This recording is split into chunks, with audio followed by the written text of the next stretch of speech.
Good morning. I'm Tom Homan, Board of Czar President Trump. I'm going to read a statement real quick. Then after I read the statement, I'll take questions. I'm here with Sam Molson, Director of ICE and Enforcement Mover Operations for the St. Paul Field Office. Stephen Schrank, Acting Special Agent in charge for ICE Homeland Security Investigations. And Chris Kuhn, Deputy Chief Patrol Agent for the United States Border Patrol. I'm very pleased to report that this search operation and our work here with state and local officials to improve coordination and achieve mutual goals, as well as our efforts to address issues of concern here on the ground, have yielded the successful results we have came here for. The Twin Cities and Minnesota in general are and will continue to be much safer for the communities here because of what we have accomplished under President Trump's leadership. I previously shared with you before I got here. Before I even got here, I met with, I said I was going to meet with the governor, the AG, and the Mayor Fry, Mayor Herr, and I've done all of that. I've also met with various police chiefs and sheriffs. And one thing we all had in common was the importance of ensuring and maintaining public safety. Overall, we made a lot of progress through extensive engagement, meeting with them and other key stakeholders. And it is expected that those engagements and discussions will continue going forward in order to enhance exchange of information and more coordination. As a result of this surge operation, we have greatly reduced the number of targets for enforcement action. And many criminal aliens have been arrested and taken off the streets, including murderers, sex offenders, national security threats, gang members, and other violent criminals. Just this week, ICE arrested a criminal alien with criminal convictions for rape, acts with a child under 14 years of age with force, lewd and lascivious acts with a child under 14. ICE also arrested 2 criminal aliens with criminal sexual misconduct convictions, among other violent criminals. Through targeted enforcement operations based on reasonable suspicion and prioritizing safety and security, ICE will continue to identify, arrest, and remove illegal aliens that pose a risk to public safety, like we've done for years. And our officers will carry out those duties with professionalism, integrity, and compassion, like we've done for years. We will enforce the immigration law against all persons in the United States illegally. I want to say something about the various unfounded complaints I'm hearing about ICE enforcement operations. During the surge operation, ICE has not arrested anybody inside a hospital. We have not arrested anybody inside of a school, an elementary school. We have not arrested anybody inside a church. As a matter of fact, the only ones that disrespected the sanctuary of a church were the agitators that have been arrested and prosecuted, and so far we have 9 of them. However, those locations are not off the table. I said from day one, there's no sanctuary for a significant public safety threat or national security threat. But as far as those stories about ICE going into churches and arresting people in hospitals, it simply has not happened. And if you have a case where it happened, you let me know. Because all the digging I've done here, I can't find a single one. Under President Trump's direction, we have obtained an unprecedented level of coordination with law enforcement officials that is focused on promoting public safety across the entire state. While I don't agree with Governor Walz and Attorney General Ellis on everything, I appreciate the support the governor gives to state agencies who coordinate with us in a manner intended to promote public safety. And I appreciate the AG having an open dialogue with me. Early on, the first meeting I had, acknowledging that county jails may notify ICE of the release date of an inmate, just as long as they don't hold them past the time they would normally release them. We now have the ability to arrest criminal aliens in the safety and security of jails throughout the state at the time they're being released, like we've done in other states. I've also directed the strategic placement of officers in certain areas throughout the states that can respond quickly to sheriffs that want to release somebody and notify us we need to be nearby so they don't hold them unnecessarily. So we worked on a strategic plan to reassign officers in those key locations. Arresting a public safety threat and the safety and security of a jail is safer for the alien, it's safer for the officer, and safer for the community. I think we all can agree on that. It requires less resources for at-large operations. It just makes sense. I'll say it again, as I've said many times, we are not asking local law enforcement to act as immigration officers. I don't want them to be immigration officers. We're the immigration officers. We just want them to be cops. We're asking law enforcement to coordinate with other law enforcement to help keep public safety risks out of the communities. We have also strengthened our existing coordination with the state to target and take custody of criminal aliens more efficiently and effectively. As a result of our efforts here, Minnesota is now less of a sanctuary state for criminals. And we are proud of the public safety threats we have removed from the criminal aliens out of this state. As I said in my first press conference a couple weeks ago, President Trump didn't send me here because the operations were being run and conducted perfectly. I came here to identify issues and implement solutions to improve our mission execution. Since that time, in order to improve target enforcement operation, I and my team here, we made personnel changes. We integrated BP with the ICE teams. We established a single unified chain of command structure. We strengthened joint intelligence and targeting capabilities. We deployed body cameras. We increased the footprint of internal affairs. We commuted zero tolerance for misconduct. President Trump also deployed me here to work with state and local officials to de-escalate the intense, volatile reactions and conflicts that have unfolded on the streets here between federal law enforcement and unlawful agitators.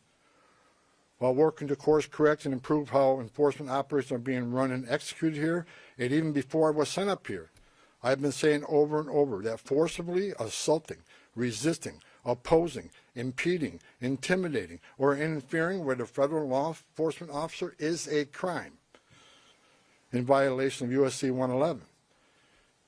It's not okay and will not be tolerated. Zero tolerance if you cross that line and put hands on a ICE officer. Not only is such activity unlawful, it is dangerous, and sadly we have seen tragic consequences, as well as adverse impacts on businesses and the communities here in the city. While the Trump administration supports everyone's First Amendment right to freedom of speech and assembly and to petition, it has to be done lawfully and peacefully. Because we will not tolerate unlawful actions committed by agitators who are just causing havoc. This is not the way to express your disagreement or try to reform federal laws. Go talk to your members of Congress if you want the laws changed in this country. Nor is doxing federal law enforcement personnel and their families. It's just not right. Enough is enough with this misguided, reckless, and shameful behavior. We don't want to see any more bloodshed. I don't want to see any more bloodshed. I pray every night for the safety of our law enforcement personnel and the safety of those in the community, whether you're here legally or illegally. I don't want to see anybody harmed. If you break the law, we're going to arrest you. We have already arrested more than 200 people for violations of USC 111. The U.S. Attorney's Office has already accepted many for prosecutions, and some are still pending. I have also received commitments from state and local law enforcement that they will respond if federal law enforcement is being impeded or assaulted. They will shut down unlawful agitator activity, including arresting agitators involved and seeing them follow through. And we're seeing them follow through on those commitments. We've seen this past weekend that the state and local law enforcement have taken action when it comes to public safety. And bless them for doing that. Since I have been here, I've repeatedly emphasized that the unlawful and violent agitator activity is unacceptable and must wind down as a condition for further drawdown of law enforcement personnel. I cannot remove law enforcement personnel while violence poses serious risk to our officers. I will not leave my officers in that position.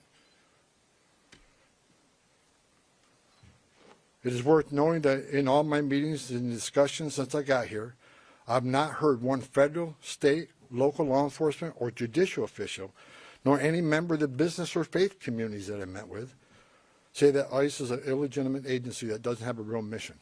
Quite the opposite. All I've heard is the acknowledgement that federal immigration laws passed by Congress do exist, and ICE has a legitimate responsibility to enforce those laws. ICE is a legitimate federal law enforcement agency. We're not out scouring the streets to disappear people or deny people their civil rights or due process. In addition to taking public safety threats off the street, ICE, here in this state, have located 3,364 missing unaccompanied alien children. Children that the last administration lost and weren't even looking for. That's because of the leadership of President Trump, these children were located. As part of the de-escalation efforts, I have called on state and local officials these past few weeks to tone down the rhetoric and denounce unlawful activities being conducted by the agitators. We don't have to agree on everything, and we definitely do not. But we all agree that the lawlessness and chaos and disruption that is occurring on the street needs to end. I want to thank Governor Walz for his messages focusing on peace and his support for the Minnesota State Troopers to respond to unlawful situations that put federal officers and the public at risk. I also want to thank Mayor Frey for taking a public stance against agitators setting up barricades that block streets and endanger public safety, and for directing the police to take those roadblocks down. Additionally, I want to thank Police Chief O'Hara, Sheriff Witt, and various other local law enforcement for their responsiveness and efforts to maintain law and order in the streets. We've seen a big change here in the last couple of weeks, and it's all good changes. I'm also pleased to report that we're seeing a notable decrease on unlawful agitator activity here in Minneapolis and overall throughout the state. This is great news for Minnesota communities that have been adversely impacted by the lawlessness and chaos on the street. We have what we call here QRFs, Quick Response Force, security teams, that get called out when ICE officers are out doing operations. They get into trouble if agitators get out of control. If there's a danger and public safety is at risk, these QRFs respond to help these officers get off the X and get out of that situation. I asked today when I got here, I want to know what the QRFs call outs are, what their deployments are. I want to know every time a QRF is called out. The QRF deployments have dropped dramatically because we have less of that occurring, less of the agitator that cross that line. That is a good thing. That is a win for everybody, not just for the safety of law enforcement officers. It's a win for this community. With that, and success that has been made arresting public safety threats and other priorities since this search operation began, as well as the unprecedented levels of coordination we have obtained from state officials and local law enforcement, I have proposed, and President Trump has concurred, that this search operation conclude. A significant drawdown has already been underway this week and will continue through the next week. We have a lot of work to do across this country to remove public safety risk who shouldn't even be in this country, and to deliver on President Trump's promise for strong border security and mass deportation. Law enforcement officers drawing down from this surge operation will either return to their duty stations or be assigned elsewhere to achieve just that. We will continue to enforce Title VIII immigration law throughout this nation. Prioritizing national security threats and public safety risks makes sense. But I'll continue to say over and over again, if you are here in the country legally, you're not exempt from our immigration laws. If we encounter you, we'll take appropriate enforcement action. For those that say we are backing down from immigration enforcement or the promise of mass deportations, you are simply wrong. Look at the data. Record number of arrests and deportations under President Trump's first year. And we'll continue that effort. Prioritizing public safety threats and national security threats doesn't mean we'll forget about everybody else.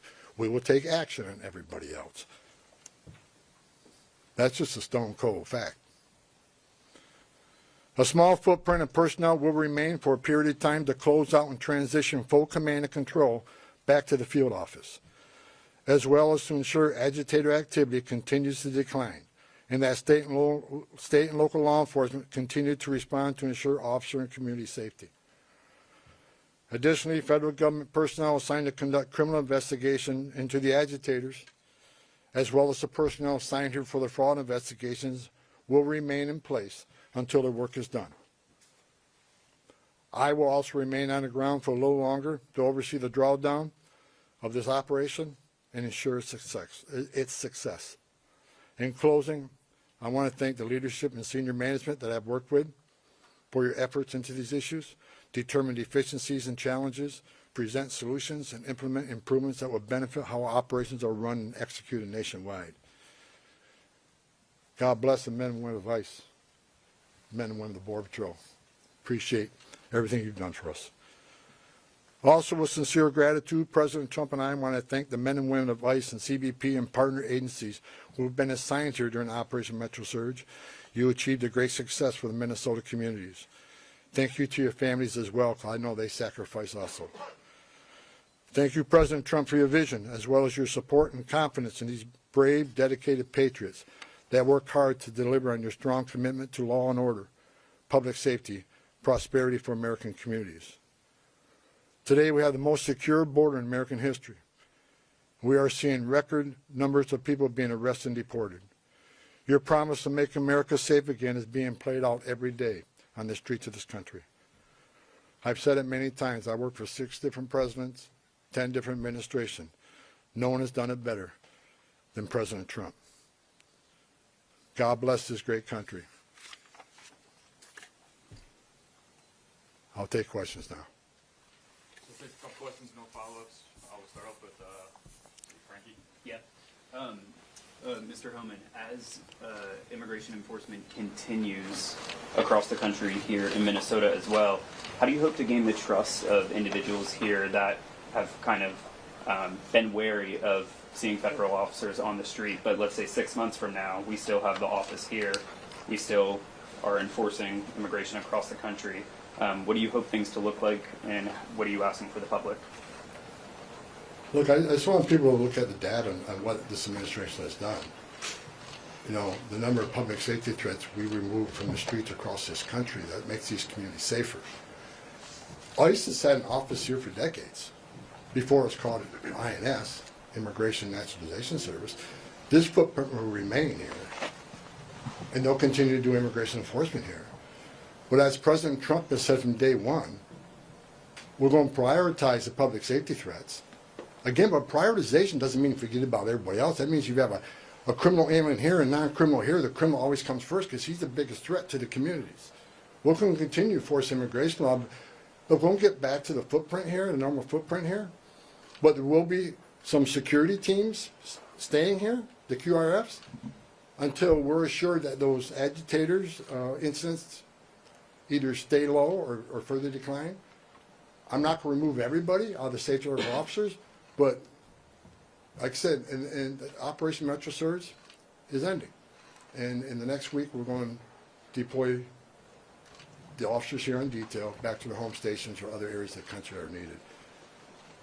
But we're going to continue to enforce immigration law. That's what the American people voted for.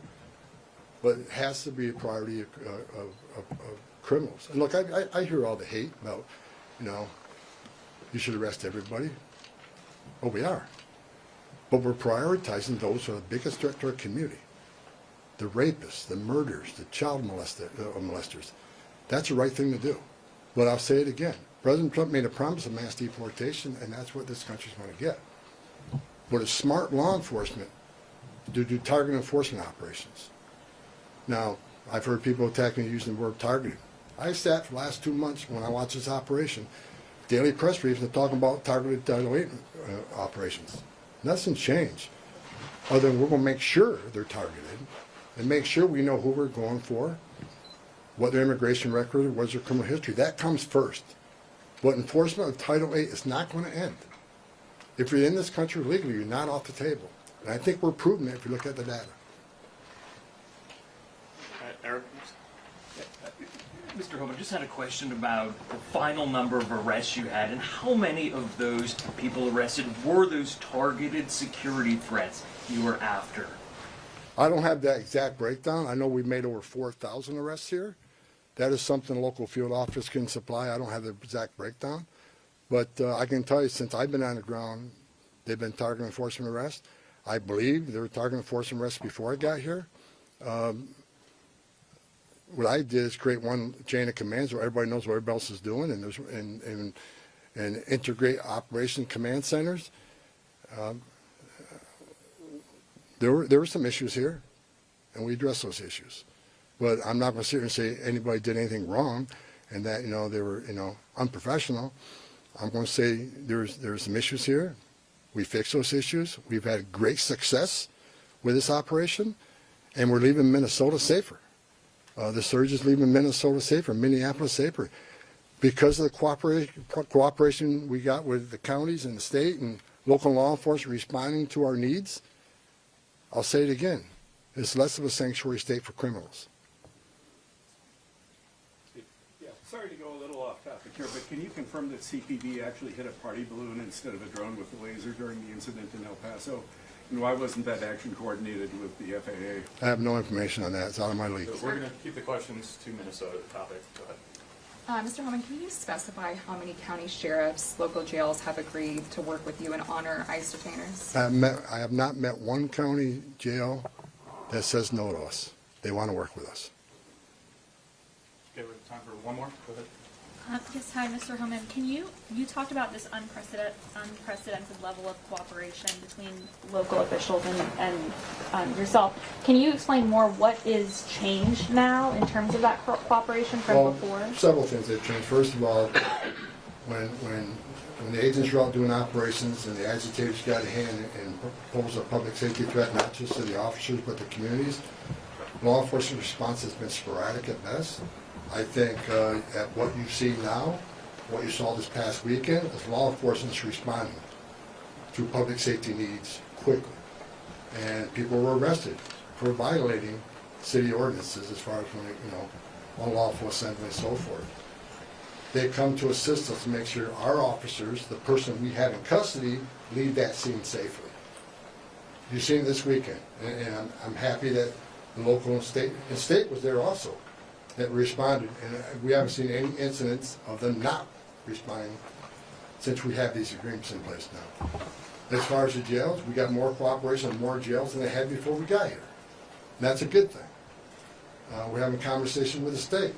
State already accepted our detainees, but we're moving further on our agreements for the state. So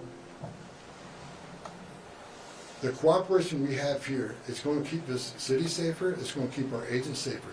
Arresting public safety threats in a jail just makes sense.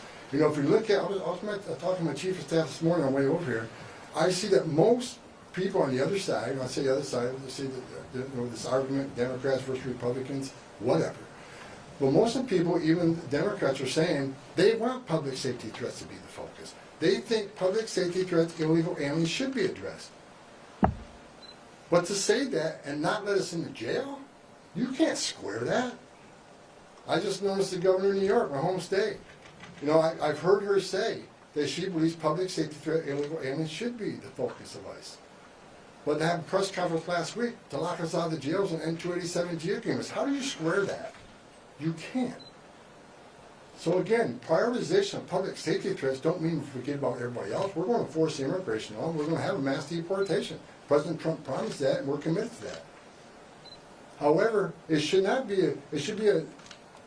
a partisan issue that you arrest public safety threats in the safety and security of a jail. Releasing public safety threats back in the public is just stupid. And I've been arguing this for years. And I hope Congress takes action on sanctuary cities and sanctuary states. It makes sense. If you think about it, even the argument I hear, well, victims and witnesses of crime that are in the country illegally want to feel safe to come to law enforcement and to report those crimes without fearing that this law enforcement agency is working with ICE. That's a bunch of crap. Because victims and witnesses of crime don't want the bad guy released to the neighborhood either. It's ridiculous. We want access to the person that you chose The local jurisdiction chose to lock in a jail cell. And we have that cooperation here now. It's the right thing to do. It makes this community safer. This community is safer because we arrested 4,000 illegal aliens, and it's over 4,000 illegal aliens here. Many of them public safety threat. Not all of them. As I say, we're going to force immigration law, but this community is much safer because of President Trump's leadership and the men and women standing on this stage. Thank you. That's all the questions we're going to take right now.